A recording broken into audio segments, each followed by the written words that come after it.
माता की। भारत माता की। ಬೆಂಗಳೂರಿನ ನನ್ನ ಸೋದರ ಸೋದರಿಯರಿಗೆ ನಮಸ್ಕಾರಗಳು. ತಾಯಿ ಭುವನೇಶ್ವರಿ,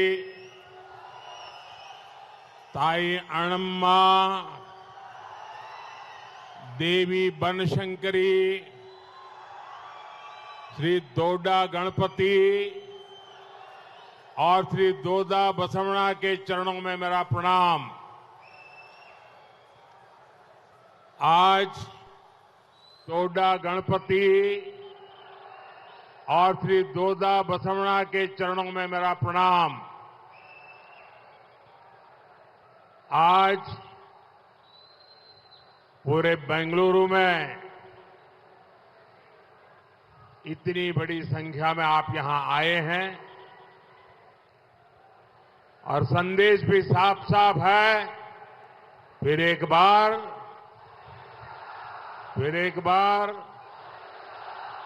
भाई और बहनों, 2014 में और 2019 में आपने रिकॉर्ड सीटें जीताकर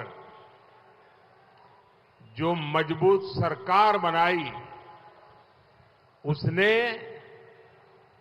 देश को मजबूत बनाया है। तब दुनिया भारत को फ्रेजाइल 5 में गिनती थी। दुनिया सोचती थी भारत खुद तो डूबेगा, हमें भी ले डूबेगा।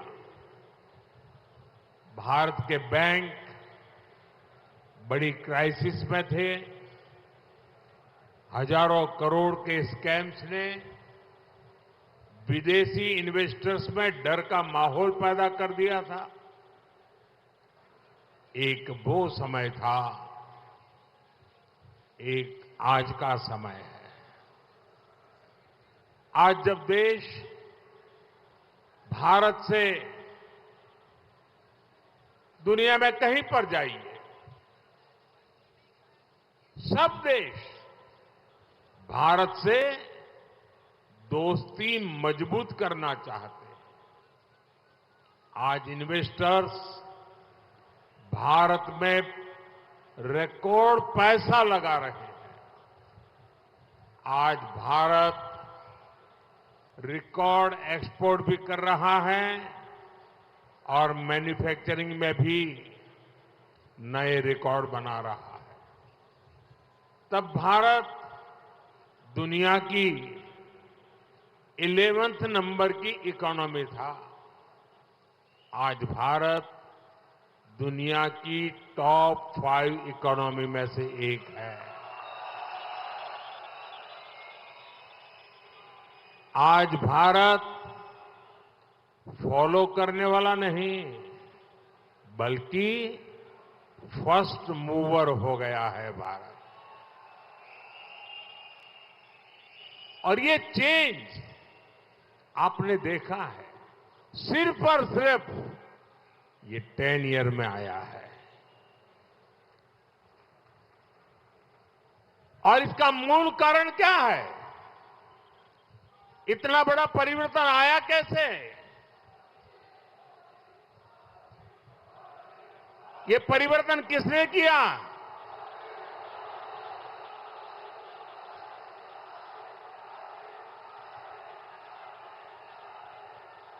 आपका जवाब गलत है। ये परिवर्तन आपके एक वोट ने किया है।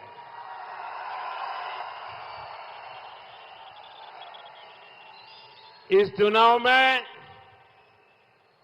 इंडिया अलायंस के लोग एक घिसी पीटी टैप रिकॉर्ड लेके घूम रहे हैं और मोदी और उसके साथी ट्रैक रिकॉर्ड के साथ बेंगलुरु के लोगों से, आप सभी से फिर एक बार आशीर्वाद मांगने आया हूं। भाई और बहनों, आप सभी बीते कुछ समय से एनडीए और इंडी अलायंस दोनों का प्रचार अभियान देख रहे हैं।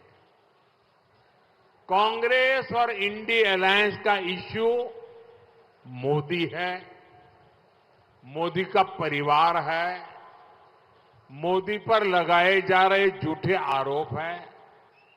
लेकिन मोदी का फोकस किस पर है? मोदी का फोकस 21वीं सेंचुरी के भारत का विकास है, भारत के नागरिकों की सुविधा और समृद्धि है, भारत की ग्लोबल इमेज है। आप ही मोदी का परिवार है। मेरा भारत मेरा परिवार है। साथियों, आप भली भांति जानते हैं, मैं एक साधारण गरीब परिवार से आया हूं, इसलिए जानता हूं कि ईज ऑफ लिविंग क्या होती है, डिग्निटी ऑफ लाइफ क्या होती है। आज जब भारत में तेजी से अर्बनाइजेशन हो रहा है, तब शहरों में रहने वाले गरीब, यहां के मिडिल क्लास, उसकी क्वालिटी ऑफ लाइफ में बहुत सुधार आना चाहिए। वो बहुत जरूरी है। इसके लिए एनडीए सरकार सोशल, फिजिकल और डिजिटल, इन तीनों प्रकार के इंफ्रास्ट्रक्चर पर रिकॉर्ड इन्वेस्टमेंट कर रहा है। साथियों, पिछले 10 इयर्स में एनडीए सरकार द्वारा शहरों में गरीबों को करीब 1 करोड़ पक्के घर दिए गए। इनमें से 84,000 घर यहां बेंगलुरु में मिले हैं। मिडिल क्लास के लोगों का घर का सपना पूरा करने के लिए सरकार ने उन्हें इंटरेस्ट सब्सिडी दी है, और ये आजादी के बाद पहली बार हुआ है। ऐसा करके हमारी सरकार ने मिडिल क्लास के 60,000 करोड़ रुपए से ज्यादा सेव कराए हैं। गरीब और मिडिल क्लास के घर इनकम्प्लीट न रहे। जो बिल्डर है वो आधा अधूरा छोड़कर के पैसे दबा करके चला न जाए। मध्यम वर्ग के परिवार का सपना टूट न जाए, इसके लिए एनडीए सरकार ने रेरा कानून बनाया।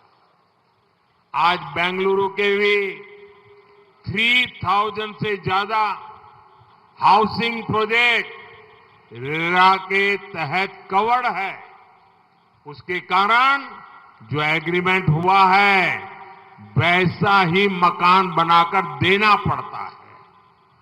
जो मटेरियल लिखा है वो ही मटेरियल उपयोग करके देना पड़ता है। आप अपने क्लाइंट को गुमराह नहीं कर सकते, उसको लूट नहीं सकते। ऐसा रेरा कानून आप सब नागरिकों की भलाई के लिए बनाया है। 2014 से पहले आपकी 2 लाख की एनुअल इनकम पर ही इनकम टैक्स लग जाता था।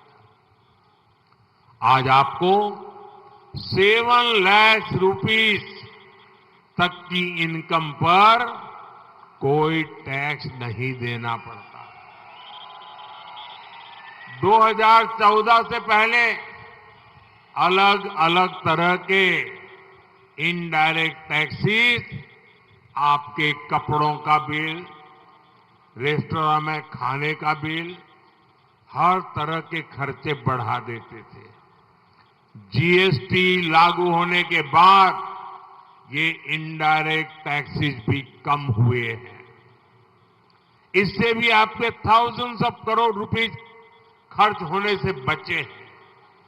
जो एलईडी बल्ब कभी 400 रुपीस का था, अब उसकी कीमत 400 से 40 रुपीस तक ले आए हैं।